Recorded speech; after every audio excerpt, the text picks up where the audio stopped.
Welcome back to Nobody Wants You Healthy.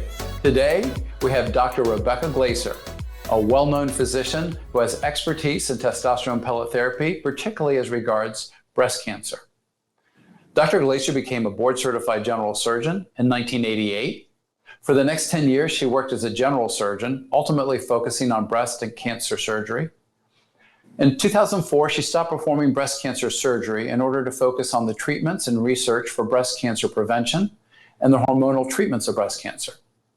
She is a journal reviewer for multiple prestigious magazines, including Lancet, the American Journal of Obstetrics and Gynecology, the Journal of the North American Menopause Society, and Molecular and Cellular Endocrinology. Dr. Glaser, welcome to Nobody Wants You Healthy. Thank you, Mark. And let me just say how much I admire your work also. Thank you. Thank you very much. Well, the article of yours that first grabbed my attention and eventually led us to meeting years ago was your article proving the relationship between menopause symptoms in women and low levels of testosterone.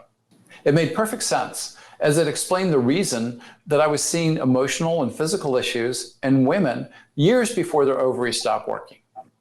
Can you tell us about that article and what it taught us about testosterone pellet therapy for menopausal symptoms? Yes, I know the article you're referring to, and it was basically looking at not just postmenopausal women, but a third of our patients were actually premenopausal women, and they'd come in with severe symptoms, often associated with menopause, including hot flashes, and they had plenty of estrogen. And what we found was that the testosterone actually took care of the symptoms in both pre and postmenopausal women. Wow. And can you say a little bit about why pellets instead of creams or injections? Yes. I went through that cream phase, the big bioidentical hormone cream phase, and it was just not as effective as the pellet implants. And one thing I came to realize, and part of this had to do with the fact that I was a breast surgeon, is I knew that testosterone was the major substrate, even for estradiol. And by delivering adequate amounts of testosterone via continuous delivery the pellet implant gives, that the women were actually able to make their own estradiol at the level they needed, which is a really low level. Wow. So by giving them enough testosterone, they could be as healthy as they were at, say, 8 years old when obviously the ovaries weren't working. I wouldn't say 8, but yeah. And that's what I see in my clinical practice is it's very rare that I need to supplement any woman on testosterone pellets with estradiol. And a lot of physicians, especially gynecologists, find this concept hard to understand. But you have to remember, we were all convinced and trained that estradiol or estrogen was the female hormone. And Mark, I disagree with that. Yes, you need higher levels for procreation, but outside of that in a woman's life, we have no more estradiol than a man does. Yeah, I remember us discussing that, and it's, when you start looking at the numbers, not only is testosterone the most abundant hormone in both men and women their whole life, but also the estradiol in women is only higher than a man's for about 2 weeks out of the 4 weeks during her fertile period of her life. Correct. Wow. Absolutely. So in this menopause article, what sort of efficacy or improvements did you notice in the women that got testosterone pellets who are suffering from menopausal symptoms? Right. And I almost even dislike saying menopausal symptoms because so many of the premenopausal women have these same symptoms. On the menopause rating scale, which is what we used in the article, there are 11 symptom categories, and we saw statistically significant improvement in all of the 11 symptom categories, including hot flashes, sleep issues, anxiety, irritability, depression, mental and physical fatigue, along with genital urinary symptoms like vaginal dryness and urinary incontinence. One of the big symptoms was joint pain or physical pain. That improved dramatically on the testosterone pellets in both pre- and postmenopausal women. Premenopausal women, when they came to our practice, they actually had more of the emotional components like irritability and anxiety and depression. But you have to remember, these women were still making a lot of estrogen, and their testosterone level had fallen, and the testosterone could no longer balance that. The postmenopausal women did have more hot flashes and vaginal dryness, which are symptoms of estrogen deficiency, but very much remedied by testosterone alone. So testosterone actually not only acts through the androgen receptor, which is the testosterone receptor, but it is also the major building block for estradiol. And this is something that took me probably 10 to 15 years to realize and learn. Yeah, it's interesting. You know, I train doctors from around the country and some from overseas in testosterone pellet therapy. And more my classes are being filled with obstetrician gynecologists because, like you said, we were all taught incorrectly in medical school.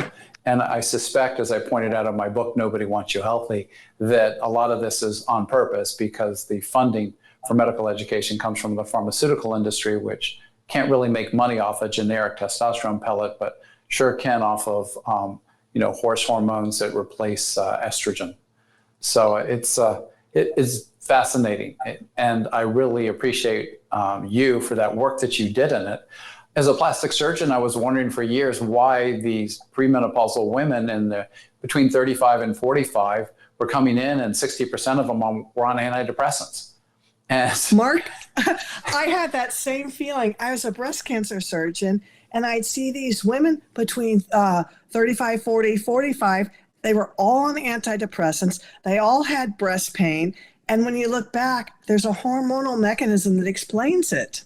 yes, yeah, exactly.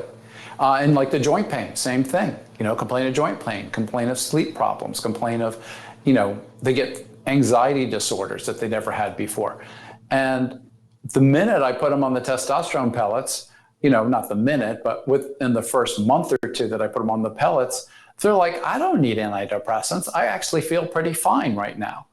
And it was quite eye-opening. Mm-hmm.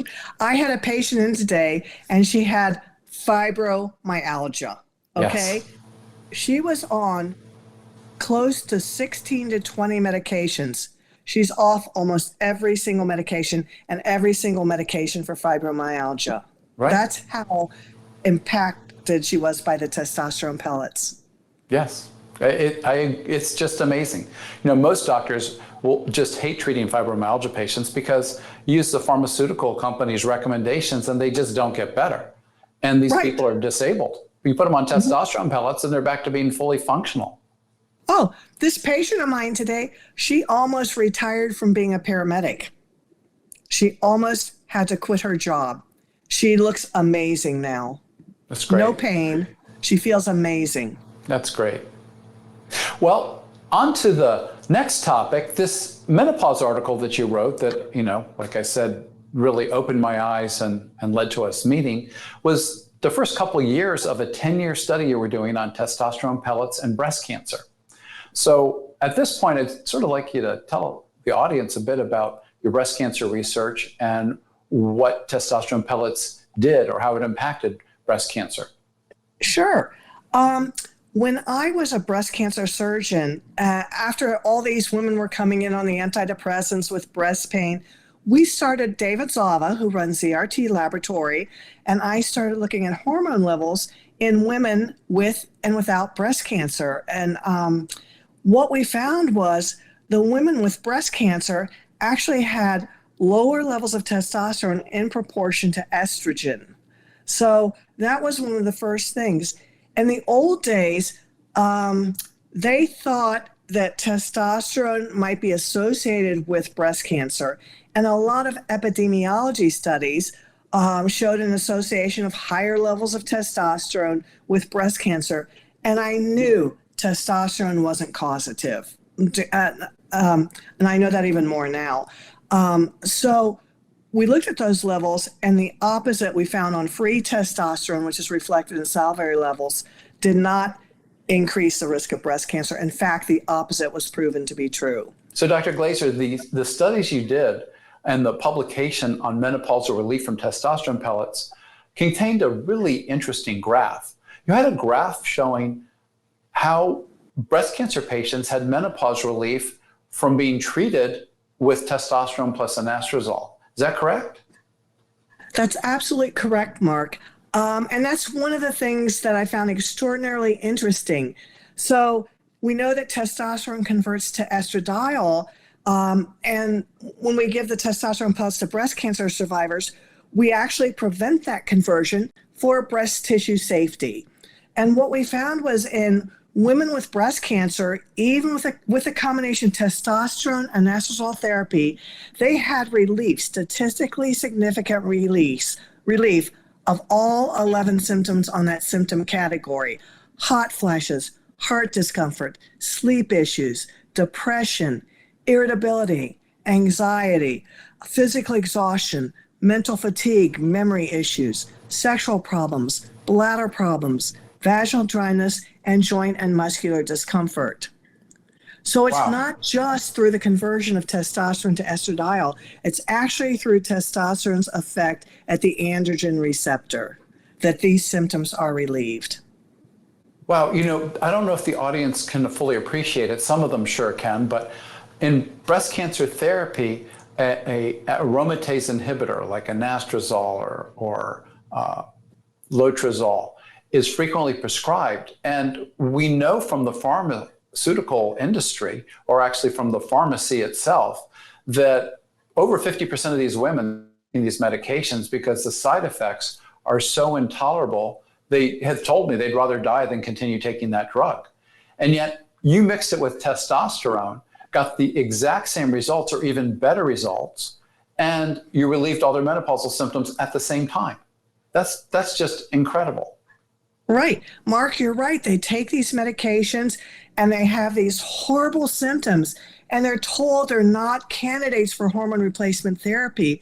But what their physician means is they're not candidates for estrogen therapy. Right. So I think this is a perfect answer to those many millions of women suffering with these horrible menopausal symptoms. So when you have that in the literature and people are biased against testosterone, I knew there was a need to follow these women prospectively that I was treating with testosterone. And I was very open-minded because a long time ago, I thought high levels might cause it and low levels. That was the thinking of the day, okay? So we followed women prospectively, and the study was arranged as a 10-year study. We began it in 2008, and we eventually accrued over 1,200 patients to the study. What we found was a reduced incidence of breast cancer in women treated with testosterone therapy. Once again, every woman in my practice is talked to about a whole food diet, so that might have been part of the reduction. But we can say that testosterone absolutely does not increase the risk of breast cancer. Well, your article actually showed it decreased the risk of breast cancer. Yes, it did. We actually decreased the risk of breast cancer by about 40%. That's fascinating. I mean, 40% reduction. And you'd think that with this, very relevant and fascinating study, that the major breast cancer foundations would be clamoring to have you talk. You would think so. But they didn't, huh? Nope, they didn't. But this is going to be a grassroots effort because patients, I think, are getting more educated and taking more control of their health, which they should. Yeah, they should. They really need to because, again, as I pointed out in my book, Nobody Wants You Healthy, there isn't much money in all those people that you prevented from having breast cancer. When you're looking at 40 or 50% reduction in disease that requires expensive chemotherapy and you just eliminate that profit or that revenue, the companies that are responsible for treating those patients, but also are funding medical education, have a real problem on their hands because if they educate us, they lose half their revenue. Mark, I think that's an excellent point, which you address so well in your book. Thank you. It's sad. I mean, it made me sick to write it, that point, because it's just so sad. But it's truth, and I think the more the public knows the truth, the better they are able to take care of themselves. Mm-hmm. I agree. So you had a few other articles that we talked about a bit.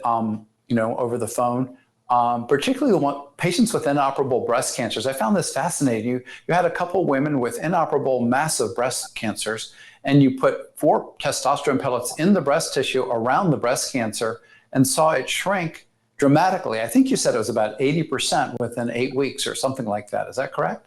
Right. And actually, the case that you're talking about, I have treated people even with metastatic disease that have improved on therapy. But the case you're talking about was actually a spunky 90-year-old female who just didn't want surgery. Do you know what I mean? She didn't want surgery, but she allowed me to treat her with the testosterone with an estrogen blocker combined in it. Okay. And that's very important with breast cancer. You have to have an aromatase inhibitor combined with the testosterone. And we did. We actually put the pellets around the tumor. There were actually 3 pellets. And we did. Within 8 weeks, we saw an 80% reduction in size of her tumor. She ended up having an improved quality of life because of all the symptoms that were taken care of. She ended up dying a couple years later, but not from breast cancer. Yeah, I guess at 90, probably breast cancer was not the leading cause of her risk, was it? Right. But you'd be surprised how the physicians tried to shame her into surgery. So did you ever get rid of the breast cancer with those pellets, or you just shrunk it down to minute in size her so case, that it no, couldn't it kill her? never completely disappeared in her case. But I have had other patients, and I never recommend this in place of conventional therapy. I never have.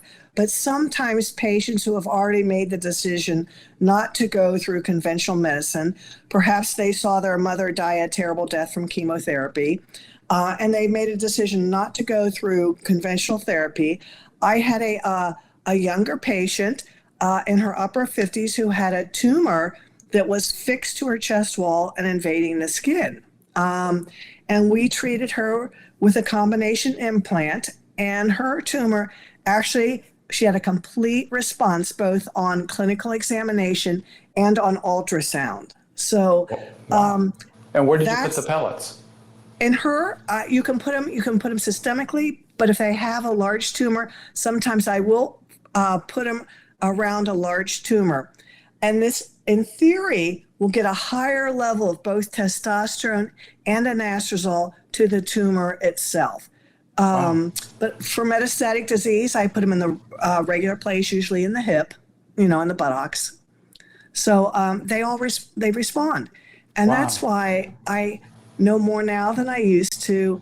And you can't argue with a tumor responding to testosterone therapy. Nobody could ever convince me now that testosterone causes breast cancer because I've seen the light. Right. Well, not only have you seen the light, but when I was doing my literature research, and you're really the queen of literature research, your website has 1,000 breast cancer articles on it. There was basically no valid study I've read that shows anything but the fact that testosterone inhibits breast cancer cell growth. Right. And that's true. Testosterone inhibits breast cancer cell growth, but it can convert to estrogen. Right. And remember, I mentioned those epidemiological studies that show the association between testosterone and higher levels of breast cancer. When some studies accounted for the excess estrogen, testosterone was no longer a causative factor. So that's why you can't just go putting testosterone pellets in women with breast cancer unless you know what you're doing. You put in the aromatase inhibitor, you monitor estrogen levels.